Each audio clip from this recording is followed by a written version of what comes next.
to Surrey. Gerard says by the end of the century, nearly all of Richmond, including Airport, Delta, and large chunks of Surrey, will lie below annual flood levels. We're essentially comparing the height of the land to what the anticipated water height will be, but there is land that even today is in the risk zone that's being protected by dikes, by seawalls, by levees. You don't just plan for that slow creep of sea level rise, you also have to plan for the king tides and the storm surges. Climate disasters directly impacting British Columbians. We get sort of like hit twice. We have Fraser River insofar as it's rising sea levels at times. And then, of course, we have storm surges during bad weather from our ocean fronts. Harvey says more support is needed from provincial and federal governments for resilient mitigation. I do appreciate that we receive funding once in a while from the federal government and the province, but it's piecemeal. We need sustainable funding. Experts say mitigation strategies are key, but in the end, it comes down to taking positive climate action. We can become more resilient. We can build our cities and our structures to handle coastal flooding, better.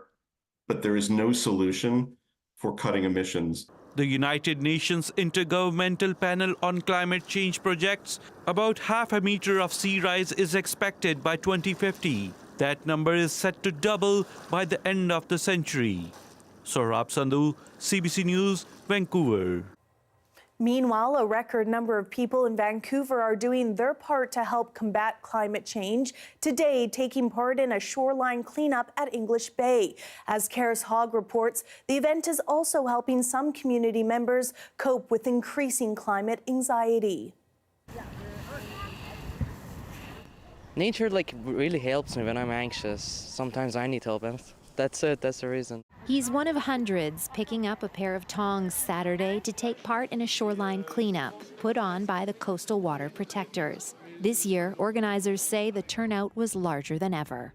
I just think a lot more people these days are starting to realize the direction that our environment and climate change is heading towards, and it's not a good direction. Coastal Water Protectors was created by the BC Métis Federation after community members were looking for more ways to get involved. Today we have a huge group. It's just growing, and it's not only members of the federation. It's friends, it's family. I met someone today that just saw it on Instagram that had no connection to it at all. Thought it was a worthy cause.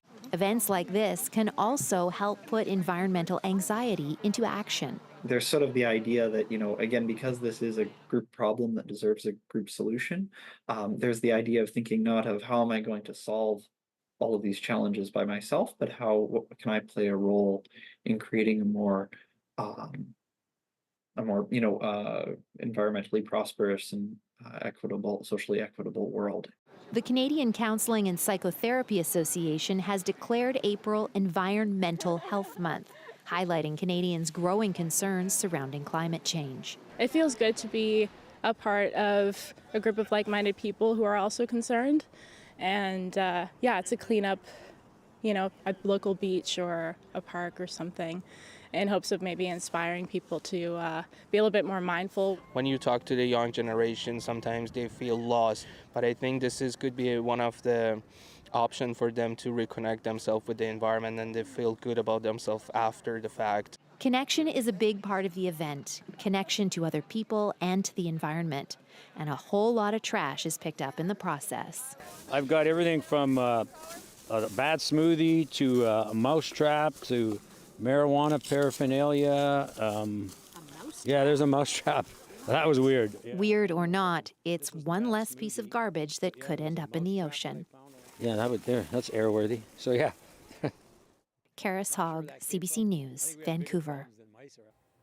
Stanley Park's extensive tree removal operation has wound down for the season. The Vancouver Park Board says the work is on pause until September, when bird nesting season is over. Traffic impacts along the causeway have essentially ceased at this point, and around the remainder of the park, traffic impacts will be decreased as the majority of our operations have now come to a halt.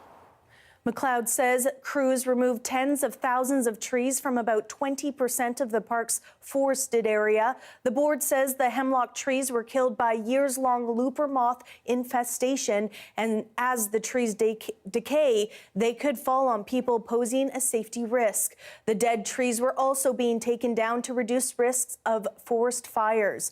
Crews will now turn their attention to planting trees in the park. 25,000 seedlings will be planted in the coming weeks. To Coquitlam now, where police say an underwater recovery team is working to locate a stolen vehicle that ended up in the Fraser River. Mounties say just after midnight last night, they received a report of a vehicle in the water near the boat launch at Maquabeek Park on Burbridge Street. When officers arrived, they found a vehicle fully submerged with its lights on. Fire crews deployed a rescue boat to search the river. However, at this time, they have not been able to reach the vehicle or determine if someone was inside. Coquitlam RCMP is asking anyone with information to contact them.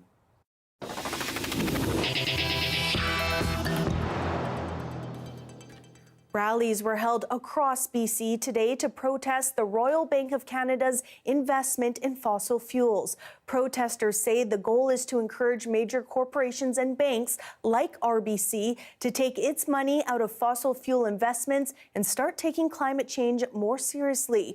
They claim RBC is one of the biggest fossil fuel financiers in the world. RBC should divest itself from oil and gas. And so should all the other banks in BC. So should our pension plans and our insurance places. They're all invested in oil and gas, and they should not be. Rallies were held across Canada in 40 cities from Vancouver to Halifax ahead of RBC's general meeting on April 11th. The financial institution tells CBC News it's taking steps to make its business greener. The bank says it's tripling its lending for renewable energy with the goal of growing low-carbon energy lending to $35 billion by 2030. BC's official opposition held a campaign rally today, despite the province's election being 6 months away. Seeing the energy in this room and the training so many of you received today, I know that we are getting ready to go. BC United leader Kevin Falcon says the party had record fundraising for the first quarter of 2024. In the latest Government of BC report card, BC United's poll standing shows the party sitting in third in voter popularity at 18%. The Conservatives have 26%, and the BC NDP is leading at 43%. It's the main event of the wrestling calendar. Philadelphia, the city of brotherly love, is playing host to WrestleMania 40 this weekend. And for the first time ever, the slate of WWE matches will go ahead without Vince McMahon at the helm due to recent sexual abuse allegations. The CBC's John Hernandez reports. Fans call it the Super Bowl of professional wrestling. WrestleMania is live this weekend from Philadelphia, and there seems to be a lot more buzz this year than there has been in years past. And that could be because of the return of a wrestling icon. Dwayne "The Rock" Johnson is making his in-ring wrestling return the first time in nearly 10 years. Industry insiders say the star has brought a lot of attention to the big show. I don't want to blame The Rock coming back for this big WrestleMania, but there is a part of it that has to do with The Rock coming back for WrestleMania. For sure. Like, I think something in the last year or so, like they've been on quite the run before The Rock came back. And now you've got one of the biggest movie stars in the world, one of the most famous people in the world, going back home, going back to where he made his name. Johnson is part of a wider growth in popularity that WWE has enjoyed over the past year. The company's ratings are up. It even struck a multi-billion-dollar deal to start broadcasting on Netflix next year. Bars and restaurants are also cashing in, hosting WrestleMania viewing parties this weekend. So we figured, well, let's do it. We started actually at WrestleMania a couple years ago, and then from last year's WrestleMania, been running it at Gabby's, and they sell out so quickly. Like I've prepared everything for the watch party this weekend, and I'm still like fielding emails being like, hey, any chance you can get us in? Any chance you can get us in? As for this weekend's show, a couple of Canadians will be taking the WrestleMania stage. Montrealers Sami Zayn and Kevin Owens are both in marquee title matchups and hope to bring championship gold back home to Canada. John Hernandez, CBC News, Vancouver. The How to Appreciate Graffiti exhibition is on display at the Fingerprint Gallery in Olympic Village. It showcases the artwork of students who took part in a unique graffiti course at Emily Carr University. Students learned about graffiti culture from guest lecturers, including iconic Vancouver graffiti artist Smokey D, whose art is also part of the exhibition. Because I think like good graffiti is a way to combat bad graffiti. High quality graffiti, I think, I'm more a proponent of high quality graffiti as opposed to just banning it. He says the course gives students the opportunity to nerd out over the many different skills used in graffiti art while understanding concerns surrounding its legality. The exhibition is on until April 12th. Yukon's oldest newspaper is shuttering its doors after 124 years of operation. The White Horse Star is one of only a few independently owned papers left in Canada. The owners had attempted to sell the newspaper to a group of local residents, but no agreement could be reached. The Star cited the shift in advertising dollars to social media as a major reason for closing. Its last publication day is May 17th. The mayor of Whitehorse says it will be a huge loss for the community. This newspaper, yes, it would also provide information internationally and nationally, but it was the local events, whether it's political, whether it was a sporting event here or something that was significant, for example, the signing of the Umbrella Final Agreement for First Nations. This paper was here all the time.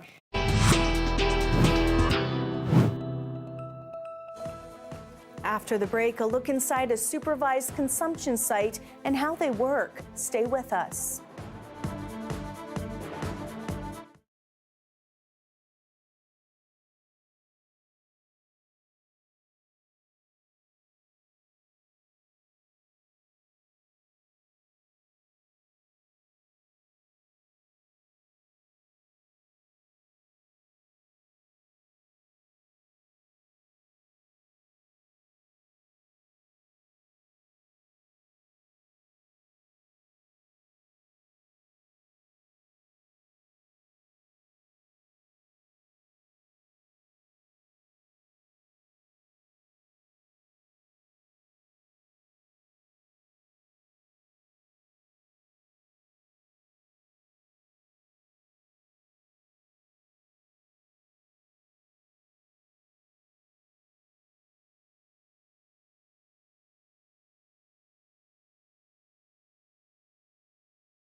Supervised consumption sites have become a contentious topic in parts of BC. In February, hundreds of people protested in Richmond after the city said it was considering the possibility of opening one. The BC Conservatives have claimed these sites will bring crime and chaos. Our Joel Ballard got a look inside a supervised consumption site to learn more about how they work.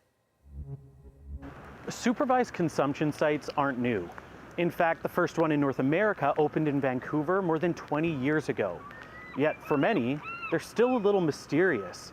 What happens inside, and how does it work? Well, it's been a while since we've been granted access inside of a supervised consumption site, so we've come to Surrey to take a tour.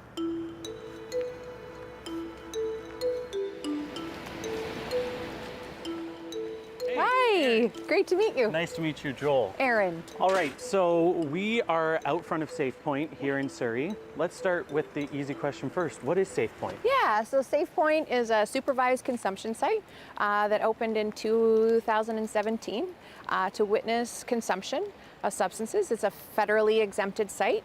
So folks would come up here and they would buzz in, and but I have a card, so yeah, we'll come on in. Yeah. She says more than 170 people access this supervised consumption site a day. So they arrive, they give a unique identifier.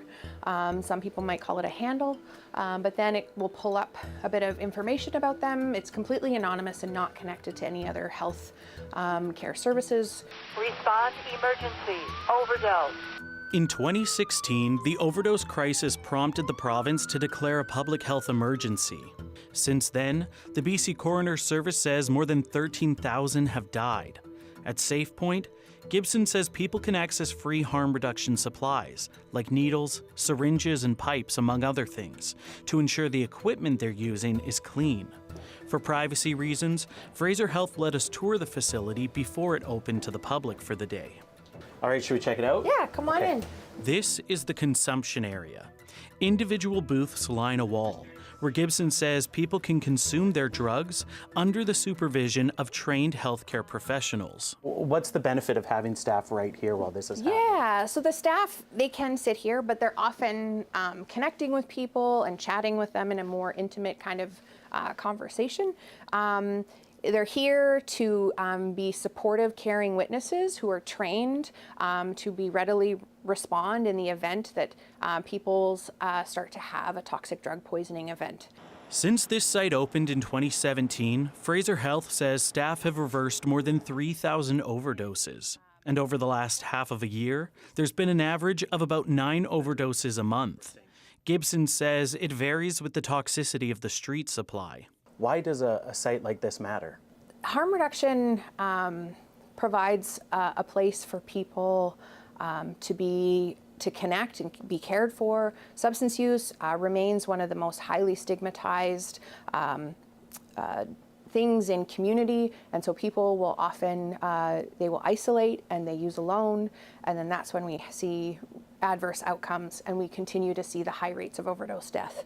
One of the big concerns that we often hear around consumption sites, especially because for a lot of the public there might be a little bit of mystery around it, is, oh, people are getting free drugs at these sites. Does that happen here? Yeah, so people bring their own previously procured substances and they bring them here to use under trained witnesses. People do not buy or receive illegal drugs at a safe consumption site. However, Gibson says they can test their drugs to ensure they aren't tainted. And while here, she adds that people can also be connected to other services, like addiction clinics, shelter spaces, and basic wound care. Fraser Health says through Safe Point, more than 580 people have accepted referrals to other healthcare providers and social services. Supervised injection is just one of the services here. This area is an inhalation site. So we've really seen an increase in the amount of inhalation use over the last 5 to 7 years.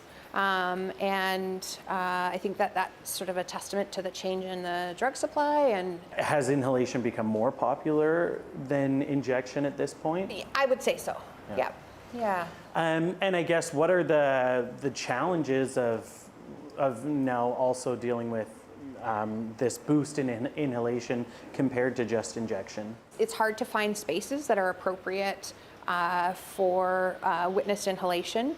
In terms of they're also outside often, and so it makes it really difficult for some of the other parts of the province to have spaces that are accessible, especially when you're dealing with -30. The Safe Point Supervised Consumption Site sits in Surrey's Whalley neighborhood, surrounded by community centers, a park, and homes. Whenever consumption sites open, we often see that there's some resistance, of course, from the community. What makes a community a good area for a consumption site versus another part of the community? I think any place where you're seeing levels of unregulated toxic drug poisoning events is a good place to have it. It's understandable that communities have a lot of questions, so they're here to enhance safety, reduce the public consumption of substances, connect people to services, build and be a part of building an inclusive community. Yeah, there's often lots of concern that opening a supervised consumption site like this or an overdose prevention site is going to increase public drug use in the area. Does that happen?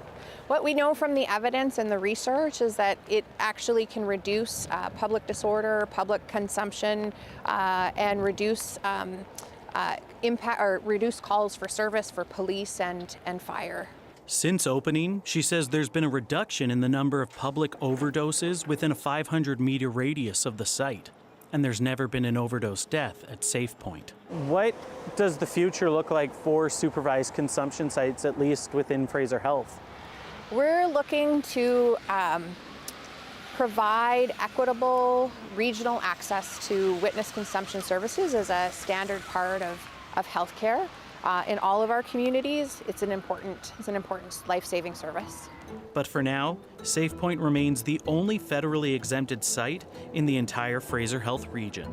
Joel Ballard, CBC News, Surrey. Here we have a live shot of BC Place. After the break, it's a century-old competition. We get a look at Chilliwack's annual plowing match. That's next.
A historic plowing match was held in the Fraser Valley today. Today was the 102nd annual plowing match here in Chilliwack, and competitors from all across British Columbia came together to compete to be the best plowmen in their class. The annual competition is considered a big part of Chilliwack's farming history. Organizers say the entire city used to shut down for the event. The skills of plowing has traditionally been the foundation for successful farming. Farmers from across BC showcased a mix of modern and vintage equipment, competing in different categories. That is your late news for this Saturday. Thank you so much for watching. For news at any hour, you can always head to our website, cbc.ca/bc. Have a great night.